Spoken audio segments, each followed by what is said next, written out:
Olá, muito boa tarde. A Sexta-feira Santa evoca a morte de Jesus, um acontecimento que mudou a história da humanidade, não porque se traduziu num fim, mas num recomeço.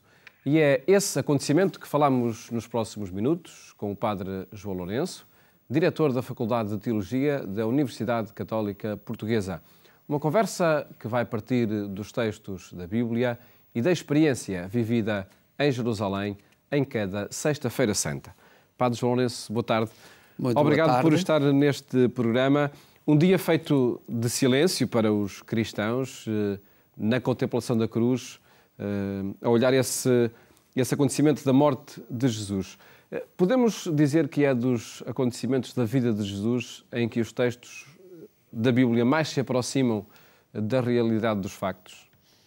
Ora, antes de mais, saudando todos os nossos telespectadores e desejando a todos uma boa Páscoa.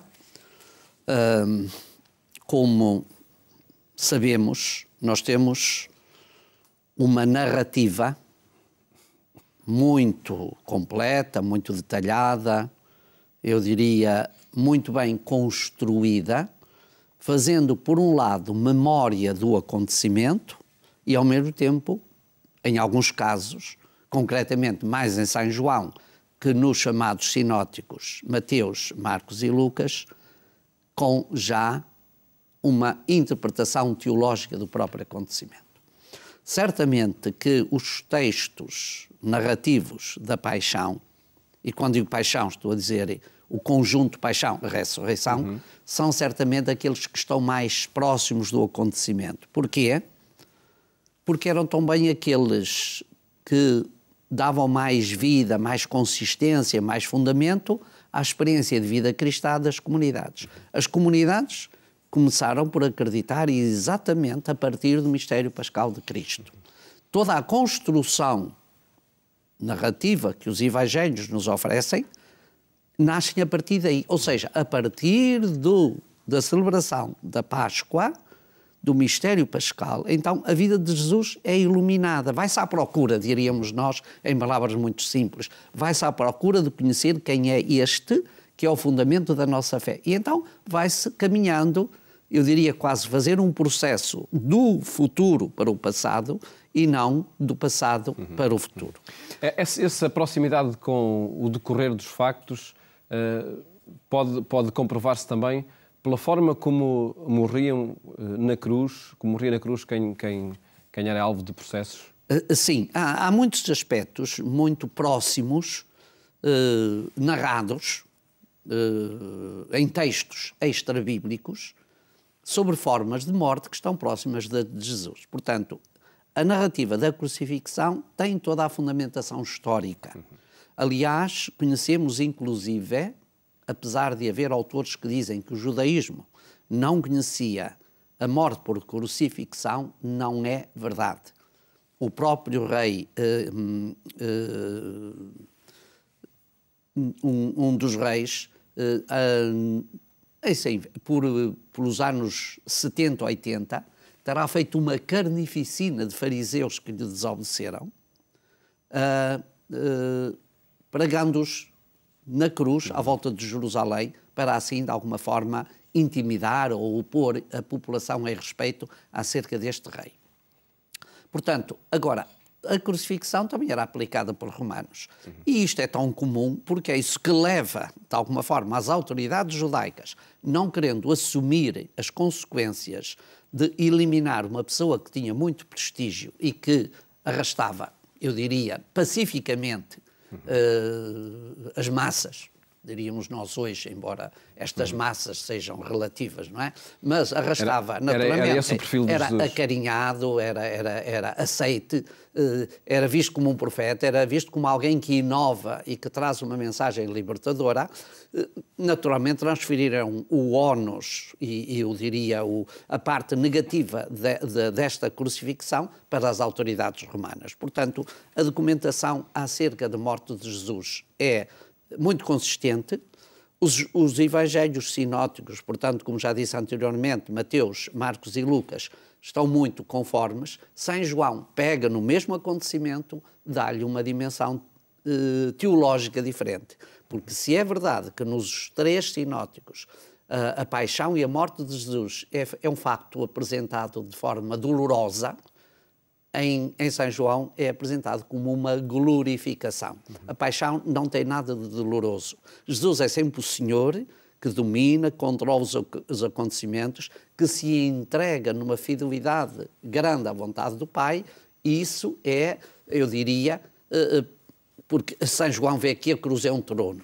Jesus é glorificado. E vê o acontecimento à luz da ressurreição. E vê o acontecimento à luz da ressurreição, e é já assim que a própria comunidade, à volta do discípulo João, vive este acontecimento. Portanto, eu diria, há já uma interpretação teológica do acontecimento histórico aplicado e vivido à vida, não apenas pessoal, mas também à vida comunitária. Vejamos alguns dos acontecimentos que marcam todo esse processo e toda a narrativa da paixão e morte.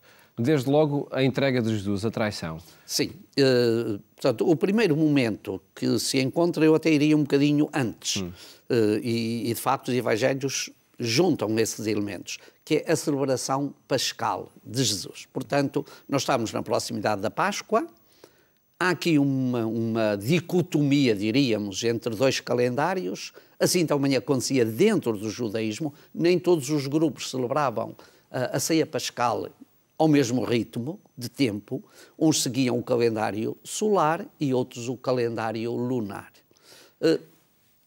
Uma grande exegeta de São João, uma autora francesa, Annie Joubert, fez uma grande tese a mostrar que, de facto, Jesus, ao celebrar a ceia segundo São João, teria aplicado ao acontecimento o calendário solar. Mas, independentemente disto, o que é importante é que a ceia aparece aqui já como o anúncio daquilo que vai acontecer. Ou seja, se para o judaísmo a ceia era uma passagem, em Jesus também é uma passagem. Para os discípulos é uma comunhão, enfim, com o Mestre. Para Jesus é quase que uma despedida da comunidade dos discípulos, deixar-nos a esperança de uma proximidade posterior. E um registro para a memória futura do que foi toda a vida pública de Jesus? E um registro para que foi todo. Ou seja, por exemplo, São João faz uma releitura num longo discurso que preenche vários capítulos, em que Jesus dá toda uma leitura aos discípulos daquilo que foi a presença com eles, e, ao mesmo tempo, aquilo que será a forma diferente deles viverem e estarem presentes no mundo para testemunhar este momento. E após a ceia, como era habitual, Jesus se terá retirado do lugar da ceia, que a tradição coloca no Monte Sião, descendo a encosta que dá para o Vale do Cédron e passando para o sopé da montanha do Monte das Oliveiras, onde, de acordo também, dizia um professor meu, Padre Agati, um grande arqueólogo, que se há santuário verdadeiro que testemunha a presença de Jesus, é exatamente a Gruta dos Apóstolos, que seria o chamado Getsemane, lagar de azeite. Havia ali muitas oliveiras, por isso se chamava Monte das Oliveiras, e ali haveria no sopé, por onde havia água, um lagar de azeite, e nessa gruta, provavelmente de alguém próximo de Jesus, lhe terá permitido, porque dentro destes preceitos, e Jesus também era um judeu que cumpria os seus preceitos, importa nunca esquecê-lo, Jesus já não teria possibilidades de se retirar para Betânia. Isso já ultrapassava aquilo que é o limite consagrado nos dias festivos. E então terá ficado, que é o tal segredo que Judas tem, sabe onde ele dorme à noite. De dia, ele em Jerusalém tem próximo de si a simpatia do povo. À noite era mais facilmente prendê-lo. E portanto Jesus retira-se para o Getsemane e é aí que é preso. E após aí começa então o processo. E temos, no caso de Jesus, dois processos. Deixa-me ainda perguntar-lhe sobre esta traição de Judas. Há o facto, mas o que é que ele significa? O facto significa, acima de tudo, revelar para permitir à noite. Quer dizer, sobre a traição de Jesus nós podemos ter duas interpretações. Uma é que é a interpretação histórica e outra é a interpretação teológica. Sim. É claro que a teológica fundamenta-se sobre a histórica. A histórica é o facto de Judas conhecer o lugar onde Jesus passa a noite e permitir naturalmente à guarda do templo, à guarda que o poder religioso tinha uma guarda própria, destinada a preservar o santuário. Porquê? Porque os romanos não podiam entrar no templo. Não podiam, a não ser violando aquilo que eram os preceitos do templo. Portanto, havia uma certa autonomia do poder religioso para as questões religiosas. E é essa primeira guarda que é levada, que vai para prender Jesus. E, portanto, o contributo de Judas será um pouco isto. É verdade que depois a figura de Judas apanha, eu diria, sofre as consequências. Se foi atraiçoada, o futuro, a leitura que vai-se fazer dele é que, de facto, é um traidor, porventura até mais do que aquilo que foi. Mas a realidade é que a narrativa dos Evangelhos não deixa grandes dúvidas aí. Não é? E depois daqui é que Jesus é levado ao poder religioso, porque é o poder religioso que está interessado em eliminar Jesus, não é?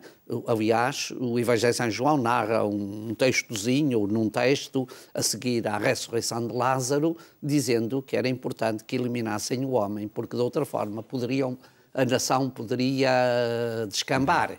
Podia haver umas revoltas populares e os romanos poderiam vir e, ligando isso ao poder religioso, eliminar o próprio templo, como mais tarde irá suceder após o ano 70. A causa da revolta de 70 concentra-se à volta do templo e é por isso que o templo é eliminado, para não dar mais aso. Aqui havia qualquer coisa um pouco no ar a esse respeito.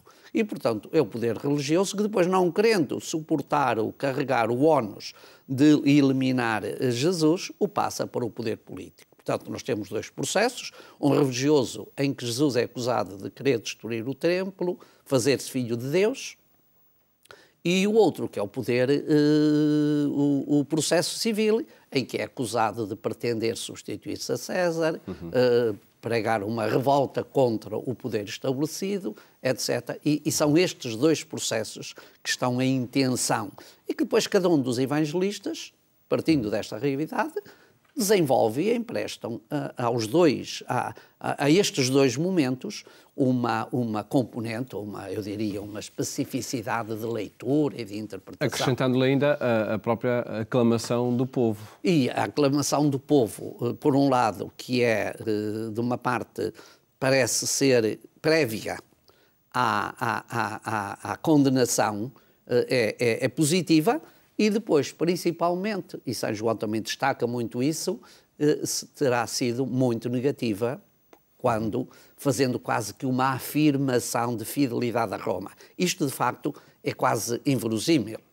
Não é muito propício que o povo, como tal, apoiasse alguém que pretendia uma liberdade. A opressão era... A relação entre Roma e Jerusalém era muito tensa. E a ocupação era muito gravosa para os judeus. Em todo caso, este contraste justifica-se de algum momento, na medida em que nós sabemos que os fervores religiosos não olham à racionalidade. E, portanto, o Evangelho de São João acentua um bocadinho isto. O próprio poder político, representado por Pilatos, está incomodado com a pressão que o poder religioso faz através do povo. E naturalmente, que a população, em geral, normalmente não tem sustentação muito para as suas opções. Mas quando suportada por alguma coisa que tenha cariz religioso, aparece com muita força. Isto acontece aqui, como ao longo dos séculos tem sido assim. Nós poderíamos detalhar muitos, episódios em todo esse percurso para a cruz, mas vamos... As narrativas da paixão são um manancial de conhecimento e são muito importantes para nós compreendermos o que está. E saber como, a partir destas narrativas, a própria comunidade cristã as interpretou e leu a vida de Jesus à luz delas. E o sentido que lhes deu, que é o sentido da fidelidade. Jesus não morre por querer, não diria que ele foge à morte, mas não morre por querer. Ou seja, Jesus não é um masoquista que pense, como algumas pessoas pensam, que ele se quis morrer para granjear empatias. Não. Jesus morre como consequência da sua missão assumida pessoalmente e, ao mesmo tempo, também interpretada teologicamente. E eu ia perguntar-lhe precisamente sobre esse sentido da morte de Cristo na cruz, que acabou por responder. Assim podemos avançar já para falar sobre toda essa vivência que acontece neste dia em Jerusalém. Acontece também um pouco por toda a Igreja, toda a Igreja Católica, uma vez que nesta Sexta-feira Santa se procura ajudar a preservação dos lugares santos. Pessoalmente, de que forma é que a vivência da Sexta-feira Santa em Jerusalém é uma ocasião para criar mais proximidade com o ambiente desse percurso de Cristo para a cruz? Eu estabeleceria, completando a forma como a pergunta é apresentada, estabeleceria duas coisas. Um pouco por todas as comunidades cristãs, vive-se a paixão, muitas vezes com a ideia da memória da fé. Em Jerusalém vive-se a paixão com uma memória da realidade presente. E, portanto, em Jerusalém se procura criar, e o cenário presta-se a isso, eu diria quase uma reprodução dos momentos da vida de Jesus, agora já não com o Jesus material, mas com o Jesus espiritual que cada um procura seguir. Mas no ambiente e nos espaços... No ambiente e nos espaços que foram os de Jesus. E de uma forma muito bonita, que é esta. A marca dos atos da paixão que se celebram ou que se vivem em Jerusalém é-lhe dada pela teologia franciscana. Em que aspecto? No aspecto de que São Francisco procurou, a grande paixão de São Francisco era imitar os passos de Jesus. Era reproduzir a vida de Jesus.